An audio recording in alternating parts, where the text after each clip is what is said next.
Assalamualaikum warahmatullahi wabarakatuh. Perkenalkan, nama saya Sri Muji Rahayu dari Prodi Manajemen Pendidikan Universitas Negeri Jakarta.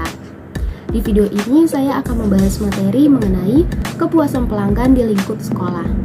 Video ini saya buat untuk memenuhi tugas mata kuliah Manajemen Mutu Terpadu yang diampu oleh Bapak Dr. Masduki SHMM. Selamat menyaksikan, semoga bermanfaat. Baik, kita mulai dari pengertian pelanggan. Siapa sih yang dapat kita sebut sebagai pelanggan? Nah, secara tradisional, pelanggan ini adalah pihak yang membeli atau menggunakan produk atau jasa yang kita tawarkan.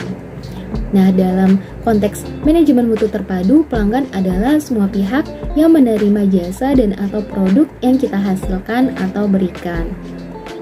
Pelanggan ini dapat dikategorikan menjadi dua, yaitu pelanggan internal dan pelanggan eksternal. Nah, apa sih yang dimaksud dengan pelanggan internal dan dimaksud dengan pelanggan eksternal? Nah, pelanggan internal sendiri adalah semua pihak penerima jasa atau produk yang ada di satu instansi, sedangkan pelanggan eksternal adalah mereka yang ada di luar instansi penghasil jasa atau produk. Nah, pada masing-masing kategori, baik pelanggan eksternal maupun internal, ini masih perlu diklasifikasi menjadi pelanggan primer, sekunder, dan tersier. Dalam konteks pendidikan, siswa dapat dikategorikan sebagai pelanggan internal, tetapi juga dapat dikategorikan sebagai pelanggan eksternal. Mengapa demikian? Nah, dapat diuraikan bahwa sebagai kategori pelanggan internal, ini manakala siswa ikut berperan dan berkontribusi bersama-sama pihak sekolah dalam menghasilkan produk atau jasa. Nah, di sisi lain, siswa dapat dikategorikan sebagai pelanggan eksternal manakala mereka pasif, hanya menerima begitu saja dan tidak berperan dalam menghasilkan produk atau jasa di sekolah. Nah, siapa saja sih yang termasuk dalam kategori dan klasifikasi pelanggan eksternal di sekolah? Nah, secara kelembagaan, pelanggan eksternal primer dalam konteks sekolah adalah siswa, manakala siswa ini dianggap pasif. Kemudian, eksternal sekunder adalah orang tua atau wali murid, dan eksternal tersier adalah masyarakat dan pemerintah. Baik, kalau tadi kita membahas mengenai kategori dan klasifikasi pelanggan eksternal di sekolah, sekarang kita masuk dalam kategori dan klasifikasi pelanggan internal di sekolah. Nah, bertolak dari penjelasan pengertian pelanggan, bahwa pelanggan adalah semua pihak yang menerima jasa atau produk yang dihasilkan. Nah, maka secara individual sebagai guru di sekolah, pelanggan internal primernya ini adalah siswa, manakala siswa berperan aktif dalam mencapai hasil belajar. Kemudian pelanggan internal sekundernya adalah kepala sekolah dan staf, dan pelanggan internal tersiernya ini bisa jadi satpam, penata tanaman, atau pihak lain yang mendukung sarana dan prasarana sekolah. Nah, kemudian jika kita melihat dari sisi kepala sekolah, di mana kepala sekolah ini lebih mempunyai tanggung jawab memanage guru, staf, dan sarana prasarana daripada saat mengajar di kelas, maka pelanggan internal primernya adalah guru, pelanggan internal sekundernya adalah staf administrasi dan staf pendukung, dan pelanggan internal tersiernya bisa jadi satpam, penata tanaman, atau pihak lain yang mendukung sarana dan prasarana di sekolah. Nah, dapat terlihat bahwa terminologi pelanggan di satuan pendidikan atau sekolah, khususnya dalam hal ini adalah siswa, yang tidak hanya sekedar terlibat transaksi jual beli sebagaimana yang terjadi di toko atau pasar, tetapi siswa ini disertai dengan semangat meningkatkan diri dalam ranah pengetahuan, keterampilan, dan sikap. Demikian juga untuk pihak sekolah sebagai penyedia jasa, sehingga dapat jadi tidak terlalu memperhatikan untung rugi, namun ada semangat dan bimbingan secara profesional untuk meningkatkan mutu para lulusan atau alumninya. Baik, kita lanjut ke pembahasan kita berikutnya, yaitu bagaimana mengidentifikasi kebutuhan pelanggan. Nah, sebagaimana dijelaskan sebelumnya bahwa institusi ini mempunyai dua pelanggan, yaitu pelanggan internal dan pelanggan eksternal. Nah, masing-masing pelanggan ini mempunyai kebutuhan yang berbeda-beda. Berikut kita akan jelaskan masing-masing kebutuhan pelanggan. Nah, bagaimana sih cara mengidentifikasi kebutuhan pelanggan eksternal? Nah, pelanggan eksternal di bidang pendidikan ini khususnya dalam sekolah adalah siswa, orang tua, satuan pendidikan lanjutan yang lebih tinggi, masyarakat pengguna lulusan, yang dalam ini adalah dunia usaha atau dunia industri atau disingkat dengan DUDI, dan pemerintah. Nah, kebutuhan siswa dan orang tua ini umumnya adalah bagaimana mereka setelah lulus dapat bekerja atau melanjutkan ke jenjang pendidikan yang lebih tinggi. Nah, semua kebutuhan pelanggan ini harus dibuktikan bahwa lulusan ini mempunyai kompetensi untuk dapat bekerja atau melanjutkan ke jenjang pendidikan yang lebih tinggi dengan baik. Nah, kebutuhan pelanggan ini harus terakomodasi dalam kurikulum di satuan pendidikan. Dalam mengidentifikasi kebutuhan pelanggan ini, maka perlu mengumpulkan informasi dari mereka. Nah, untuk hal ini siswa lebih tepat dikategorikan sebagai pelanggan internal karena mereka ikut aktif berpartisipasi untuk mencapai kompetensi lulusan yang dipersyaratkan, bahkan untuk dapat diterima di jenjang satuan pendidikan yang lebih tinggi atau bekerja di dunia usaha atau dunia industri. Nah, untuk itu pelanggan eksternal primer ini dimulai dari orang tua, terutama untuk satuan pendidikan di jenjang pendidikan dasar. Nah, sedangkan untuk jenjang menengah dan tinggi, pelanggan eksternal primernya adalah perguruan tinggi atau dunia usaha dan dunia industri. Nah, informasi dari orang tua ini dapat diperoleh melalui angket, pertemuan khusus, atau komite sekolah yang merupakan mitra kerja sekolah. Nah, pengumpulan informasi itu dapat dilakukan melalui seminar, workshop, focus group discussion atau FGD. Nah, sedangkan informasi dari perguruan tinggi dan DUDI ini dapat diperoleh melalui studi pelacakan. Baik, kita lanjut dengan cara mengidentifikasi kebutuhan pelanggan internal. Nah, pelanggan internal primer dalam satuan pendidikan ini adalah siswa.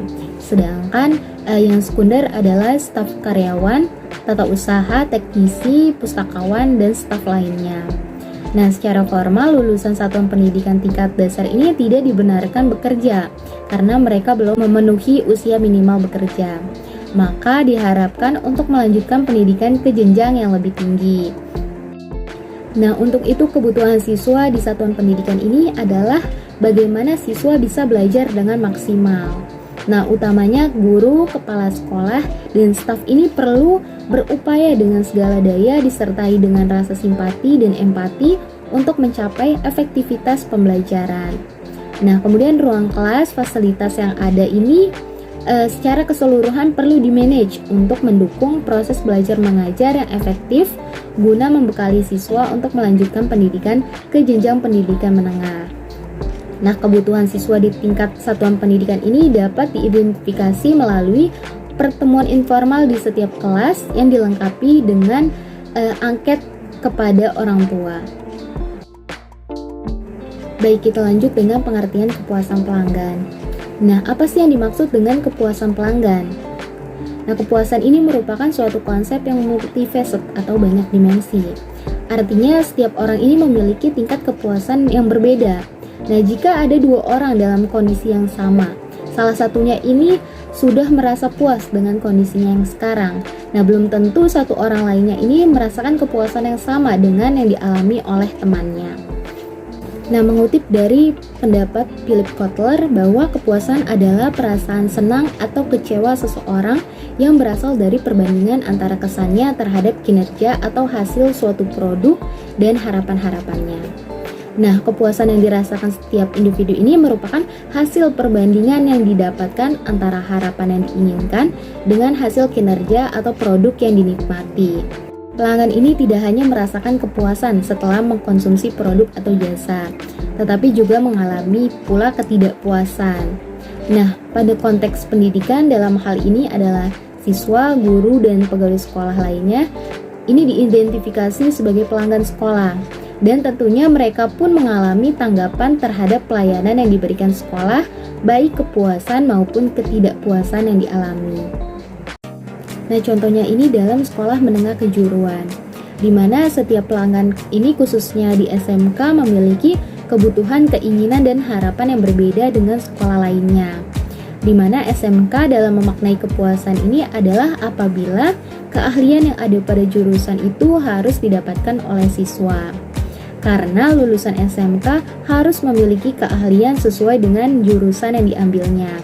baik itu untuk menciptakan lapangan kerja sendiri atau yang ingin bergabung dengan dunia usaha dan dunia industri yang ada. Nah, SMK sebagai lembaga pendidikan ini perlu mempertimbangkan upaya-upaya yang dapat dilakukan agar kebutuhan, keinginan, dan harapan-harapan pelanggan, khususnya peserta didik, dapat terpenuhi. Kemudian, sekolah dapat memberikan pelayanan maksimal sesuai dengan janji yang diberikan pada saat pertama kali siswa memutuskan untuk memilih sekolah tersebut sebagai tempat mendapatkan pembelajaran. Nah, dengan demikian, jika kebutuhan dan harapan siswa maupun pelanggan lainnya terpenuhi, maka pelanggan tersebut akan merasa puas. Nah, apa sih kira-kira manfaat dari adanya kepuasan pelanggan? Nah, kepuasan pelanggan ini merupakan salah satu hal yang memiliki peranan penting, karena kepuasan pelanggan ini merupakan tonggak utama dalam tolak ukur keberhasilan sebuah perusahaan. Nah, oleh karena itu, dalam upaya pemenuhan kepuasan pelanggan, perusahaan harus jeli dalam mengetahui pergeseran-pergeseran kebutuhan dan keinginan konsumen yang setiap saat berubah. Nah, apabila produsen dapat menghasilkan produk dan jasa sesuai dengan apa yang diinginkan dan dibutuhkan pelanggan, maka pelanggan akan merasa puas. Namun demikian, setiap pelanggan ini memiliki tingkat kepuasan yang berbeda-beda. Nah, sama halnya dengan kepuasan pelanggan dalam dunia pendidikan, di mana kepuasan pelanggan ini juga menjadi tujuan utama dan menjadi tolak ukur berhasil atau tidaknya proses pendidikan yang dijalankan oleh sekolah tersebut. Nah, oleh karena itu, sekolah harus benar-benar selektif dan jeli melihat perilaku dan kebutuhan pelanggan pendidikan yang juga sangat dinamis, sesuai dengan kebutuhan dan tuntutan hidup mereka saat itu dan di masa yang akan datang. Nah, apabila sekolah mampu menjawab kebutuhan pelanggan, maka sekolah tersebut pasti diminati dan akan maju. Nah, oleh karena itu, sekolah harus mampu menyiapkan jasa yang dibutuhkan oleh pelanggan. Nah, jasa itu diibaratkan seperti gula, dan pelanggan ini diibaratkan seperti semut. Nah, maka di mana ada gula, pasti di situ banyak semutnya. Nah, kalau gula tetap banyak dan bertahan lama, pasti semut akan datang lagi. Yang lebih luar biasanya lagi, semut akan menyampaikan informasi tentang gula tersebut kepada semut-semut yang lain tanpa diminta. Nah, semut inilah yang disebut dengan istilah pelanggan yang loyal, yaitu melebihi pelanggan yang merasa puas. Nah, di sini juga ada dimensi-dimensi dari kepuasan pelanggan. Nah, pada dasarnya kepuasan peserta didik sebagai pelanggan jasa pendidikan ini tergantung dari berbagai faktor. Di antaranya adalah apresiasi terhadap ilmu atau keterampilan yang diperoleh serta harapan-harapan atau ekspektasinya terhadap lembaga pendidikan yang telah memberikan jasa pelayanan atau servis kepadanya sebagai pelanggan atau customer. Nah, tingkat kepuasan peserta didik sebagai pelanggan eksternal dari jasa pendidikan sekolah pada hakikatnya dapat diukur dengan 5 dimensi atau indikator-indikator. Di antaranya yaitu yang pertama, aspek bukti langsung atau tangible yang meliputi fasilitas fisik, kebersihan, kerapihan serta kenyamanan ruangan, perlengkapan, kerapihan dan penampilan pegawai dan karyawan, penggunaan teknologi yang canggih, sarana dan prasarana, penataan eksterior dan interior ruangan yang baik, sampai pada materi promosi. Kemudian aspek yang kedua yaitu aspek kehandalan atau reliability, yaitu dimensi yang mengukur kehandalan sekolah dalam memberikan layanan kepada pelanggan, yaitu bagaimana kemampuan sekolah dalam memberikan pelayanan sesuai dengan yang dijanjikan dengan segera, akurat, dan memuaskan, yang meliputi konsistensi kerja atau performance dan kemampuan untuk dipercaya. Aspek yang ketiga yaitu daya tangkap atau responsif, yaitu meliputi keinginan staf, baik pendidik maupun tenaga kependidikan, dalam membantu para pelanggan dalam memberikan pelayanan dengan cepat dan tanggap. Aspek yang keempat yaitu aspek jaminan atau assurance, yang mencakup pengetahuan, kemampuan, kesopanan, dan sikap dapat dipercaya yang dimiliki oleh seluruh staf serta terhindar dari resiko keraguan-raguan dan terjamin keamanannya.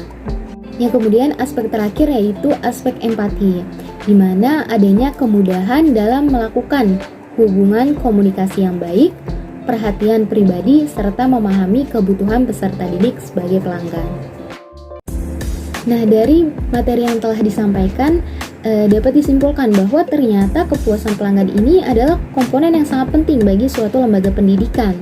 Karena dari kepuasan itulah yang bisa menentukan ukuran baik atau tidaknya layanan yang diberikan oleh lembaga pendidikan. Nah, pihak lembaga pendidikan harus pintar dalam mengolah jasa layanan yang ada, di mana mereka harus memberikan kemudahan dalam menjalin relasi, komunikasi yang baik, perhatian pribadi, dan pemahaman atas kebutuhan individu oleh para pelanggan dengan berupaya memahami keinginan pelanggannya. Kemudian pihak lembaga pendidikan juga diharapkan memiliki pengertian dan pengetahuan tentang pelanggan pendidikan, memenuhi kebutuhan pelanggan secara spesifik. Nah, dalam hal ini mutu layanan itulah yang harus diutamakan. Dengan pelayanan yang baik, pelanggan akan merasa puas dan kembali berkunjung ke lembaga itu.